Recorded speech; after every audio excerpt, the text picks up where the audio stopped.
KB tribal కల్చర్కి స్వాగతం. ఇప్పుడు మీరు చూస్తున్నది చేపలు. ఈ చేపలు ఎలా ఉన్నాయంటే ఒక్కొక్క చేప ఒక్కొక్క రకంగా ఉన్నాయి చూడండి. నేనైతే వీటిని బజార్కి వెళ్ళి కొనుక్కొని వచ్చాను. దీని పళ్ళు చూడండి ఎలా ఉందో. చేప చూడండి పాములాగా పొడవుగా ఉంది. అలాగే ఇది చూడండి, ఇది కూడా అలాగే ఉంది. సో దీని పళ్ళు అయితే చూడండి, మనం పిరానా చేపలు చూస్తుంటాం కదా, ఆ చేపలకి పళ్ళు ఎలాగైతే ఉంటాయో అలా ఉన్నాయి. అమ్మో, దీంతో కొరికితే ఇంకా అంతే సంగతులు. చూడండి, నాకైతే అతను రంగురంగుల చేపలు ఇచ్చాడు, రకరకాలుగా ఉన్నాయి ఇవన్నీ. దీనికి మాత్రం పుట్టుమచ్చలాగా కరెక్ట్గా ఉంది చూడండి, బ్లాక్.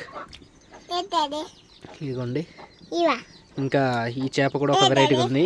మావాడైతే ఇంకా పుల్లు ఈడ్డాడి అని ఇంకా గోల చేస్తున్నాడు. ఈ చేపలని ఏమని పిలుస్తారో వీటి పేర్లు అయితే నాకైతే అస్సలు తెలీదు. మీకు వీటి పేర్లు తెలిస్తే కామెంట్ అయితే చేయండి. ఈ వీడియో నచ్చితే కనుక లైక్ చేయండి, షేర్ చేయండి. మరిన్ని ఇంట్రెస్ట్ వీడియోస్ కోసం మన ఛానల్ అయితే సబ్స్క్రైబ్ చేసుకోండి ఫ్రెండ్స్. మరిన్ని ఇంట్రెస్ట్ వీడియోతో కలుద్దాం. Bye bye.